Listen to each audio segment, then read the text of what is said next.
Hi folks, welcome back to the Cobb TV studios with Chairman Mike Boyce for our weekly chat. And Chairman, by the time most people view this, we will have been through 6 of your 7 budget town halls. And what's your perception you're getting from the people after those town halls? Well, I think they're leaving a lot more informed than when they arrived. You know, one of the purposes of these town halls is to provide, like I said, information to counter what they hear out there through their media, through their social networks. A lot of it is opinions, a lot of it is gossip, a lot of it's simply not true. And what I try to do is make a presentation where I just simply show them facts and how I arrived at the conclusions that I did at. And I think that this, the video that you had, it explains your tax bill. That's been a big help, as has been the presence of Stephen White, the tax assessor, at these meetings to explain in more detail what it is on that tax bill that corresponds to what I'm trying to do with my millage rate increase. So it's not a simple explanation because of the way we are structured now. But then we live in a county of 740,000 people, and government has a multitude of responsibilities. So I would expect there'd be some confusion about how we do everything. But over time, we're gradually providing more of a basis for people to understand what it is we're trying to do and why we're doing it. And I think the message you've been trying to get out is not only does your proposal keep our head just above the water, but begins to restore some of the services that I don't think a lot of people knew we lost over time. No, that's true. You run for office for a vision. And my vision is that I want to bring us back to a time where we had all these services that people were accustomed to, and we delivered par excellence nobody could compete with what we did here in Cobb County. And understandably, during the recession, we had to cut some of those because we are a very conservative county, and people, were impacted by the recession, either in loss of their jobs or loss of value of their property. So we had to make corresponding changes, but we're not there anymore. The country right now this is a full employment economy, and trying to reverse that direction, that requires some courage, because that means I have to ask us to take us back to a tax level that we haven't been at for almost 10 years. But I'm committed to doing this because I understand what it is that has to be done to get there. But more importantly, I'm hearing from the voters that they want to go back to those times too. They want to have their library hours restored. They want to have confidence that their facilities are going to be open and fully staffed. And we have to have the political will to go through a very unpopular, motion, which is to raise taxes. And I get that part. We need to be very, very frank about that. Nobody likes to raise taxes, including your elected officials. But there comes a time, as I tell people, that we were elected to lead and to make the hard choices. And this is one of those times when we have to step up to the plate and do just that. So as the town halls wind down, what's next? What's the big steps coming forward? Well, then we enter into phase 2 of these deliberations, which is the public hearings. And remember, the town halls are an opportunity for give and take between the voters, those who attend the town halls, and myself by the question and answer periods. But the public hearings are more formal, so there may be some opportunity for us to engage those people who make their opinions known at the public hearings, but it's not as relaxed as the town halls are. Plus, there's more of a structure to the town halls, and you're allowed to change that as questions emerge or things come up during the town hall. I can change the nature of that town hall to respond to what I'm hearing from the people in the audience. Whereas in the public hearings, it's a set structure, and I have to stay within those lines. I was down at the tax assessor's office yesterday when they released the final 2018 tax digest, which is a 9% increase over last year, which, according to the tax assessor, is good news, especially if you own real estate in the county. Correct, right. Well, Steve White, last spring, we had a information meeting at the Mill Library where Steve came out and gave us his projected tax digest, what he thought, based on the numbers at that time, what he believed the tax digest would bring in revenue.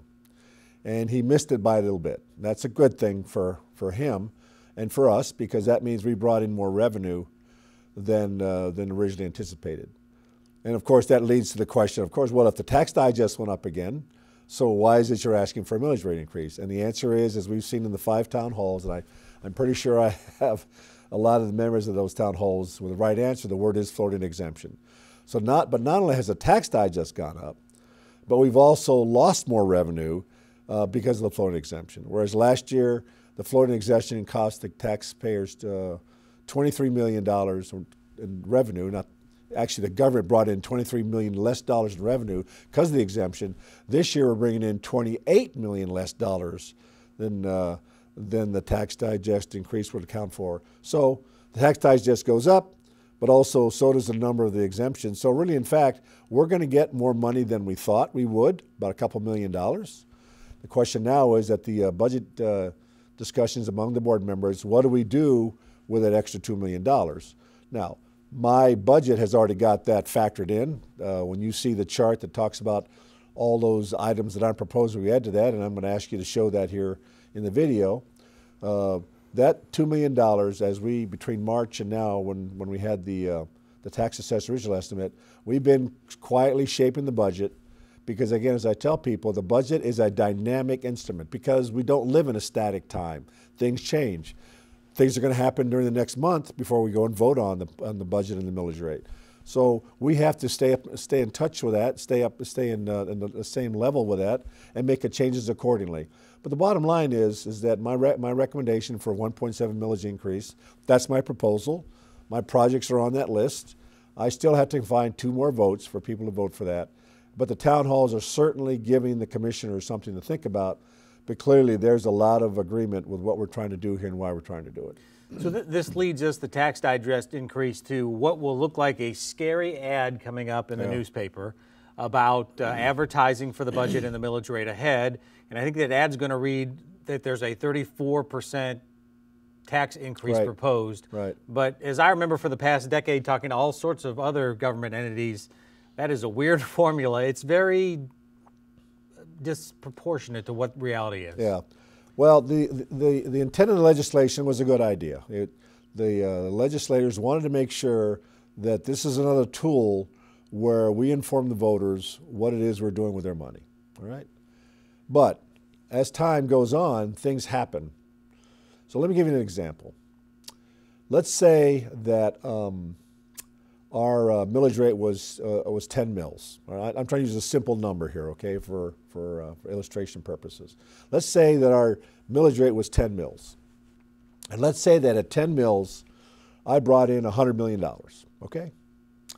Well, what the law does is it says that I have to show you the difference between what the rollback rate is and what we're proposing for millage rate.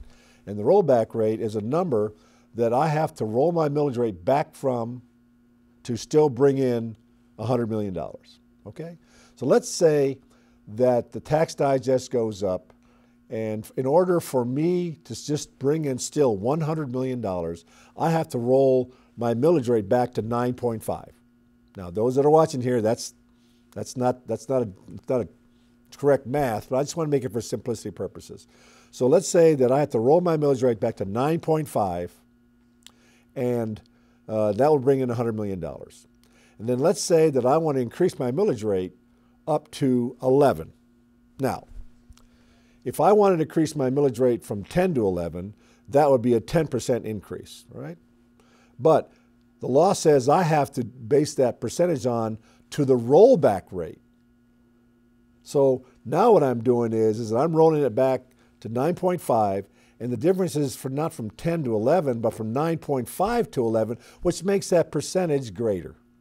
And the other thing that it doesn't include is that, remember, I just told you that we're losing $28 million in revenue because of the floating exemption. This formula doesn't take that into account.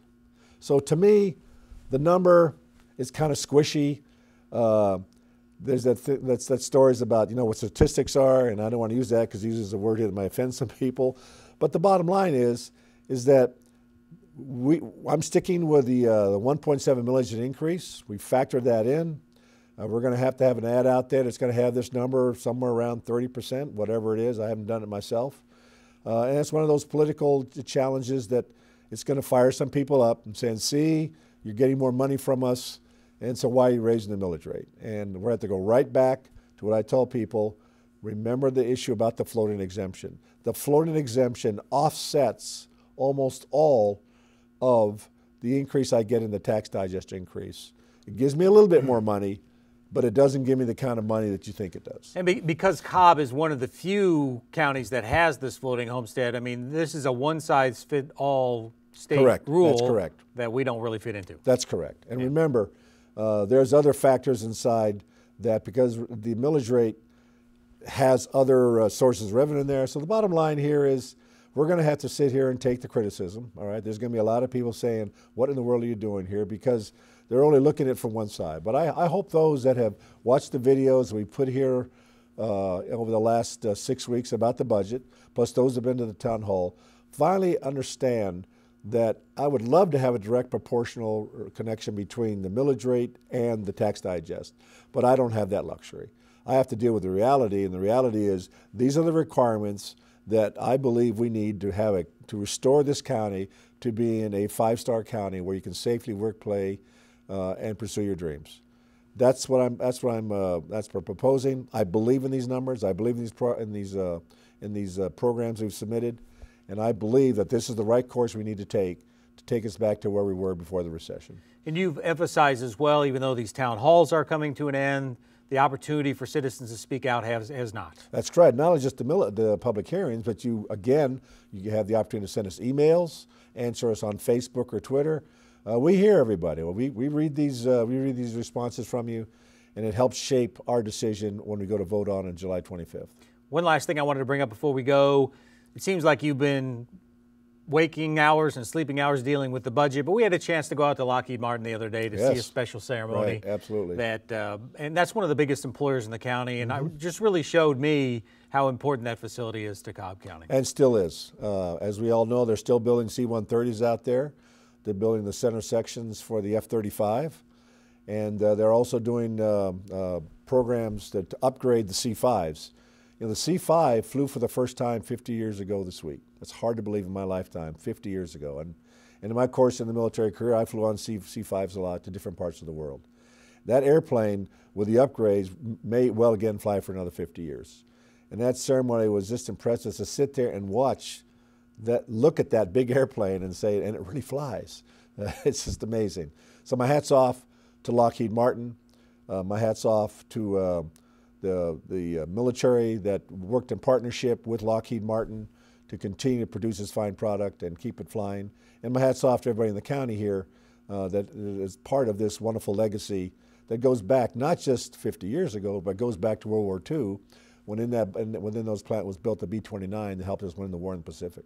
Yeah, we got a nice video on our Facebook page about that ceremony as well. And it's not all about the budget. If you want to keep up on everything Cobb County, follow us on our Facebook page, follow us on Twitter, subscribe to the chairman's and the commissioner's newsletters.